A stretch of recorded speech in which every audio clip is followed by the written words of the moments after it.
I like to compare the importance of knowing history to an individual who wakes up one morning with amnesia, cannot remember who he is, where he came from, who his friends are. He would be helpless.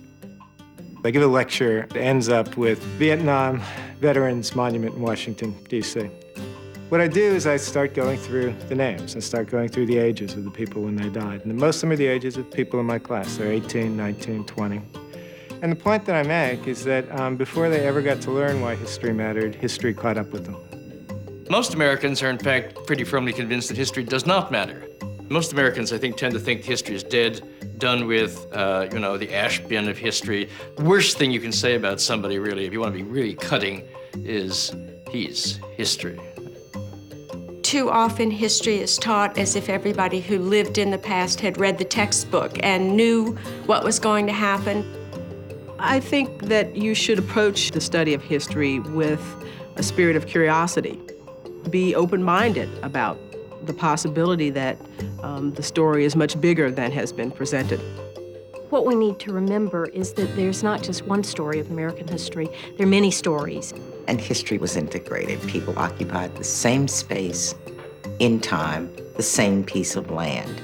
But it's often a bitter connection through slavery, through Indian dispossession. Still, we're connected. We're not Europeans, and we're not Africans, and we're not what the natives would have been if the Europeans and the Africans hadn't shown up. Modern Americans, at least, are held together by an idea, that and geography. We inhabit an awful big, diverse space, and we're a diverse people. And it's that intermingling, I think, of a vast, diverse geography and a lot of different people that makes our history what it is.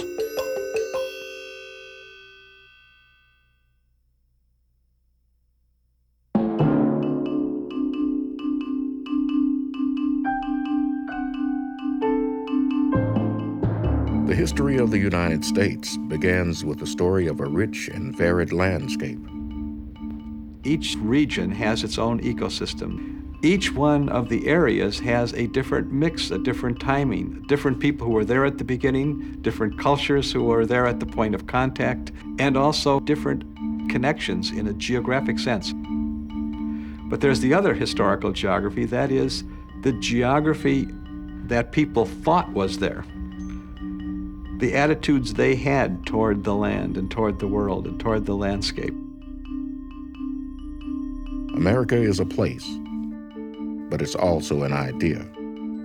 I think that American history is about equality and about freedom. If we keep asking the equality question, then we won't go wrong. America is unique, perhaps, in that it established itself on the basis of a set of political principles of equality and justice and liberty. We haven't always lived up to those ideals, and some of the great struggles in our history have been based upon people who were denied those rights, claiming them for themselves. African American history raises the blatant contradiction in American society.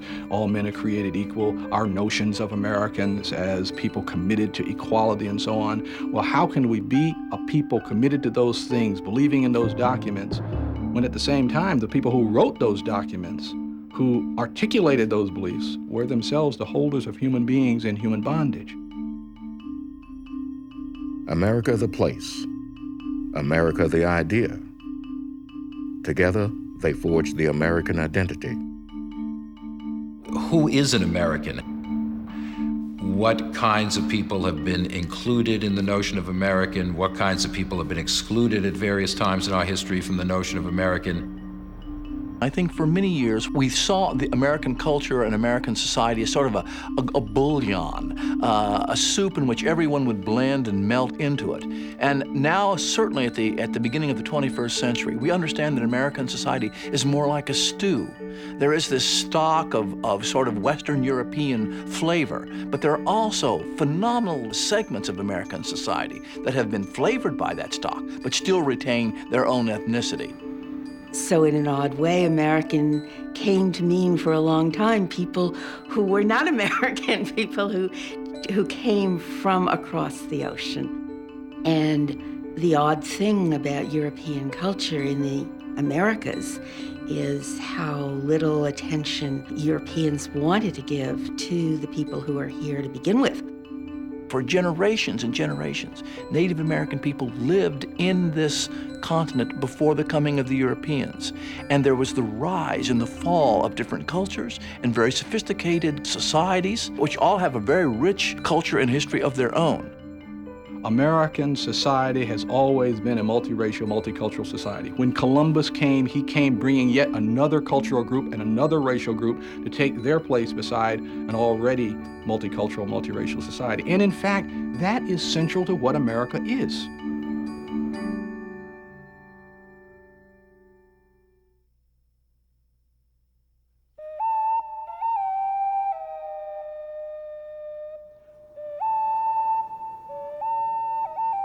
Where the Cascade Mountains are, there was a big lake behind the river. Coyote made a stick and dug on top, sang a song, and the river broke through. The Indian people moved down to the river. Coyote went up the river, saw that they didn't have much to eat. He went down to the ocean, saw salmon swimming in the ocean, used his power, told the salmon to swim upstream. That's how the Columbia River was made, and that's why the salmon swim upstream.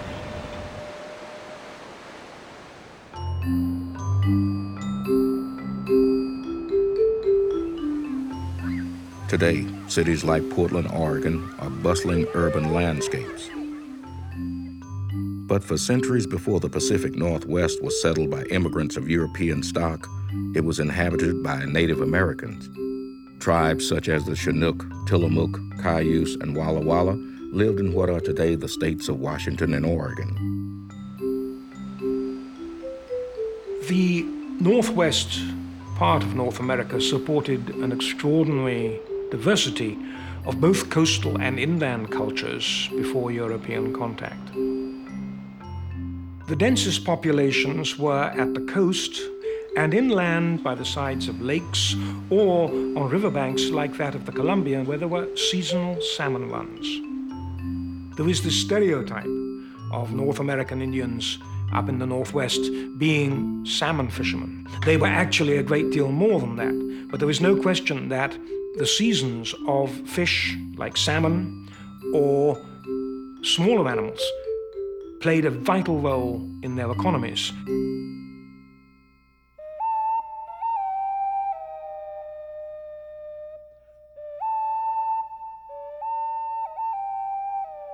Indian peoples of the Northwest developed distinctive artistic and social customs. The art itself is never just art for the art's sake. It always has a profound meaning. If you look, for example, at the totem poles, all of them have intense symbolic meaning as genealogies, as commemorations of clans, and so on. We are talking about societies where kin groups were of enormous importance, and the leaders of kin groups were very important ritual and political and trade leaders, and these people claimed ancestry from divine ancestors.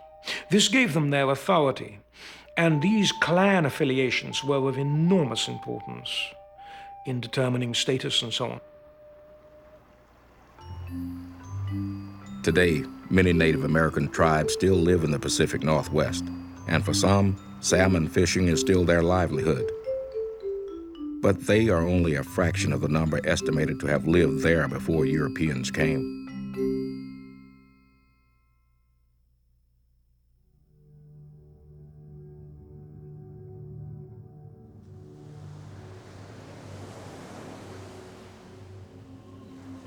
We believe that our point of creation is in the Channel Islands itself. That we were created there and lived and grew to the point where we needed to move. And that it was the goddess Hutash that sent us over from the islands to the mainland to populate.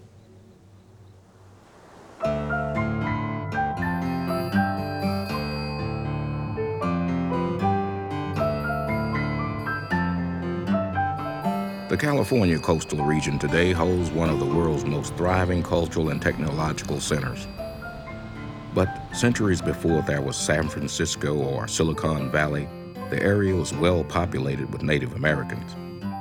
Tribes such as the Pomo, Miwok, Ohlone, and Chumash lived in what is today Central California. The Ohlone of the San Francisco Bay Area were made up of some 40 loosely affiliated independent tribelets and spoke as many as 12 different languages. The Chumash, one of California's largest tribes, lived near present-day Santa Barbara in villages sometimes containing 1,000 or more inhabitants. The Chumash are rightly famous for their very elaborate and highly effective hunting and gathering, which is based predominantly on the ocean, although not entirely. I mean, they did harvest acorns. The illusion is that they lived this wonderful life, that this was a Garden of Eden. Actually, it's a high-risk environment, and in fact, there is evidence of fighting and competition for resources. The critical thing about the Chumash was the fact that they were not self-sufficient. They kept constant relations with other societies. They even traded as far as the Southwest. Why? Because in an unpredictable environment like this, you need and depend closely on other people. Like other Indian peoples, the Chumash had developed a unique and complex culture. What the Chumash are most famous for is their tomol, the planked canoe. And in these boats, they ventured right off to the islands 20 miles out and would fish and trade over enormous areas. Another thing which the Chumash are famous for was their astronomical knowledge. It's said in my family that the stars are the footsteps of our ancestors. When we look up to them, we are looking at ourselves, a reflection of ourselves. In the ancient practices, children were named according to the stars. The constellations were very important for major ceremonies and also times of gathering, even knowing when certain cycles of animals or fish were about could be judged by these things. Colonization by the Spanish and later by the American settlers decimated the Native Americans in California. But the population began to arise again during the 20th century. Today, many Native Americans of California carry on the traditions of their past.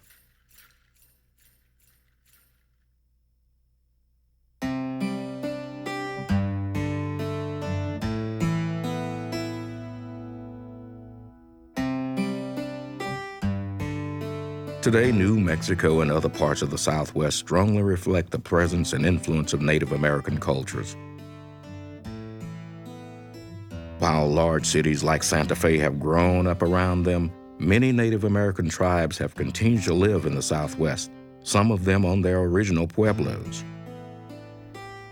The people living in the greater Southwest, the Santa Fe area specifically, prior to European contact, are peoples that we lump together under the term Anasazi, which really means ancestral peoples.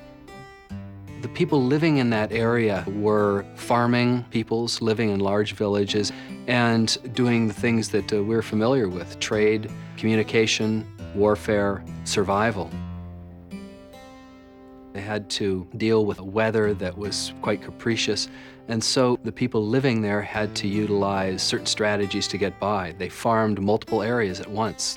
People created fields on the mesas and in the river bottoms and in the arroyos so that any one year you would have a crop in any of those places, even if some of those places had failed. The ancestral Pueblo peoples had an unusual system of power sharing.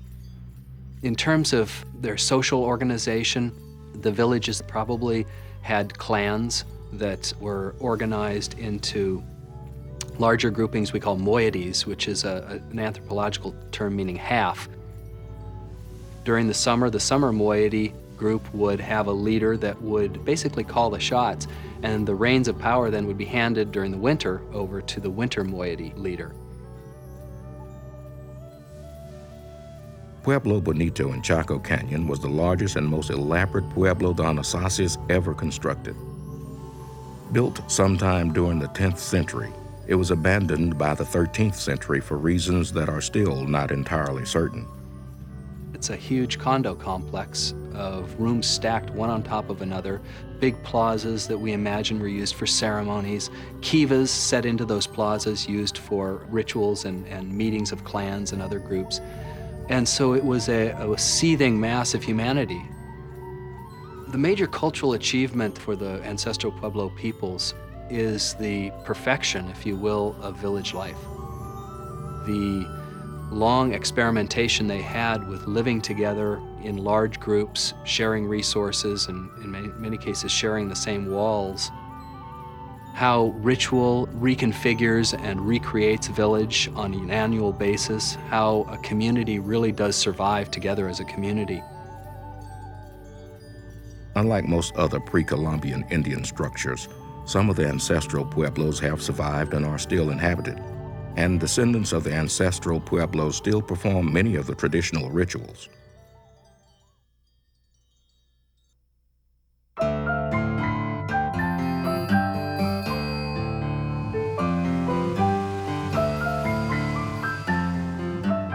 The city of St. Louis on the Mississippi River was once a frontier town and made its name as the gateway to the West. But 1,000 years earlier, near the same spot, there existed a city that was the largest urban community in the United States before the 19th century.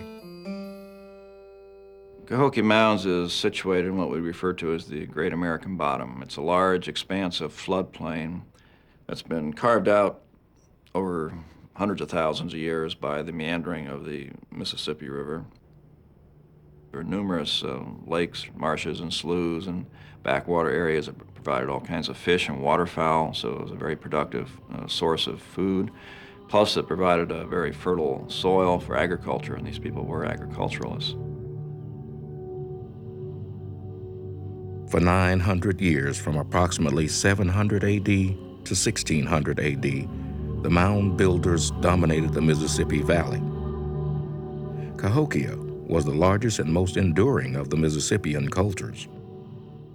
By far the largest mound, not only at Cahokia Mounds, but in this country, is Monk's Mound, which dominates the center of the site. It's also the largest prehistoric earthwork in the Americas.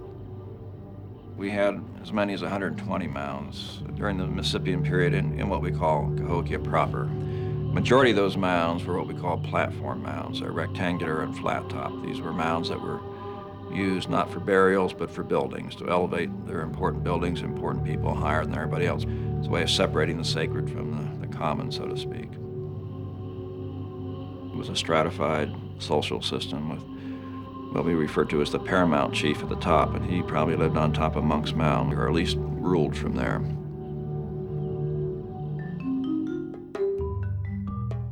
Cahokia was at the center of a trade network that spanned most of the continent, from Canada to the Gulf of Mexico, the Appalachians to the Rockies.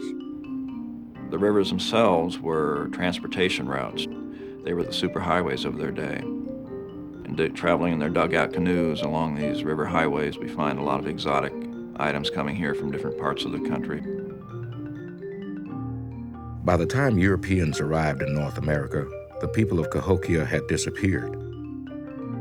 But contemporary tribes such as the Choctaws, Chickasaws, and Natchez are descended from the mound builders of the Mississippian culture.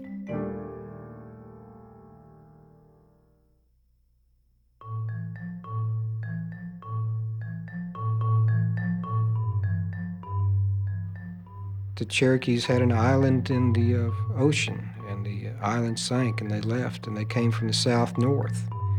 They came in certain groups, which were 13 clans at the time, and a number of them got lost about the way. And they came north until the rain turned white, and then they turned east until the sky met the earth. And so we can say that's the Appalachian Mountains.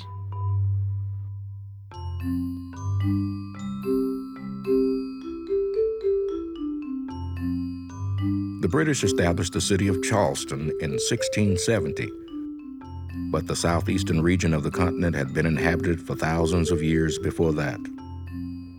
Different groups in the Southeast had very different kinds of adaptation.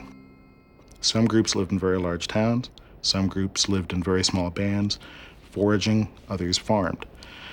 The larger societies in the Southeast tended to be in large communities, and some of these can be quite large, tens of thousands of people. In the Southeast Atlantic states of South Carolina, North Carolina, and Virginia, there were 3 flexible but distinct environments to which the Native Americans adapted. On the South Atlantic slope, there are certain kinds of environments that make it easy to make a living foraging. And while there are farming societies and foraging societies throughout that region, there are particular kinds of resources that are densest on the South Atlantic slope. In the same way, when you get beyond the fall line and into the Piedmont, there are certain kinds of resources that are most common there, and a certain scale of society that can be supported. As you keep moving up into higher and higher elevations, you end up with groups like the Cherokee, who are living in relatively small valleys, relatively narrow floodplains. They're farming, but they're also using a very broad range of resources which are simply unavailable on the South Atlantic slope, and vice versa. As in other parts of the country, tribal distinctions in the Southeast were fluid and not always clearly delineated. We tend to think of tribes as discrete units, as having boundaries and staying the same over time. They didn't. And groups like the Catawba represent groups that are named at a time of contact. Over time, that group is changing, becoming an ally of some groups, an enemy of other groups. Those alliances are shifting over time, and the actual group that constitutes the Catawba is changing over time, just as all the other groups are changing. The Native Americans of the Southeast are probably the most politically complex group in ancient North America. They accomplished an enormous amount that we've lost today.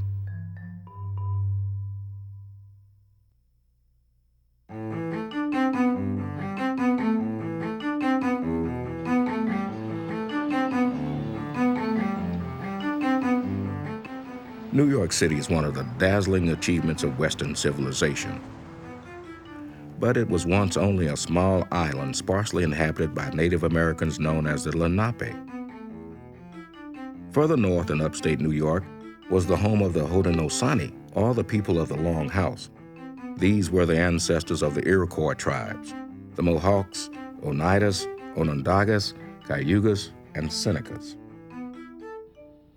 If you think of the geography of northeastern North America, it's a region of forests, rivers, lakes. It's a region that is conducive to farming and hunting and fishing. And most of the Indian peoples in the Northeast did all 3. So they would often inhabit villages that were occupied a certain portion of the year. And the groups would come together as a band or as a tribe for planting in the spring, harvesting in the late summer, and then would disperse into the hinterlands for hunting, for instance, in the fall.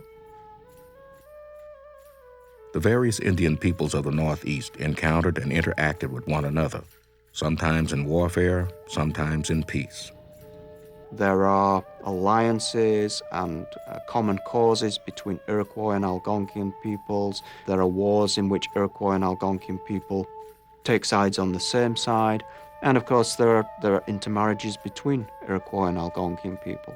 So I think that many of our notions of tribes as sort of static ethnic units need to be questioned, and we need to take more account of the tremendous flexibility and fluidity that existed between groups, as well as the barriers that sometimes developed between them.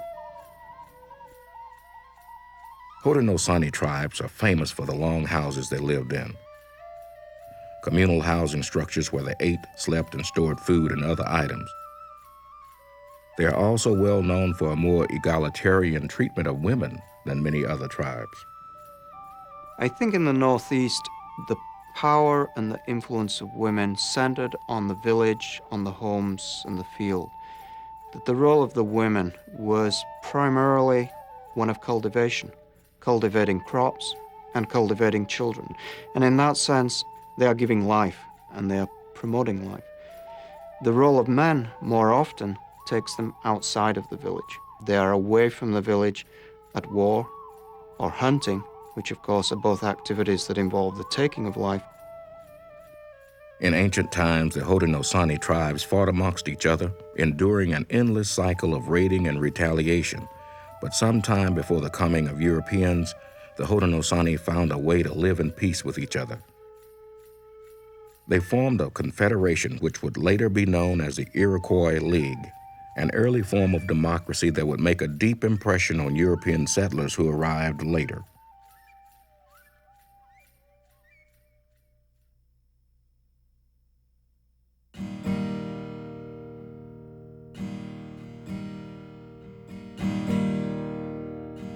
On the eve of Columbus's arrival, North America was a thriving web of approximately 500 Native American societies, each one a unique adaptation to its surroundings and a unique expression of culture.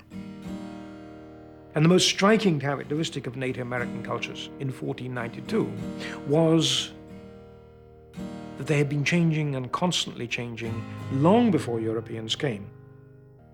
We tend to think of Native North America as what was seen by Europeans after 200 years of depopulation and disease. And it's a very biased view. 1,000 years ago, Native North America had a very large population. It had large towns, complex political systems, complex economies, trade routes rivaling anything seen during the Roman period. A very complex civilization that's almost completely lost. We have an enormous amount to learn about human, biological, and cultural diversity from. We have a lot to learn from about relationships with the environment. We have a great deal to learn from them about spirituality, about alternative ways of looking at the world. In the past 10 years, our view of Native American history has changed radically, and that's a view that's only now becoming informed by Native American testimonies. If you also include all the new archaeological work that's been done in the past 20 years, I suspect that in the next decade or two, we'll have a completely different view of what Native America looked like in the century before European contact.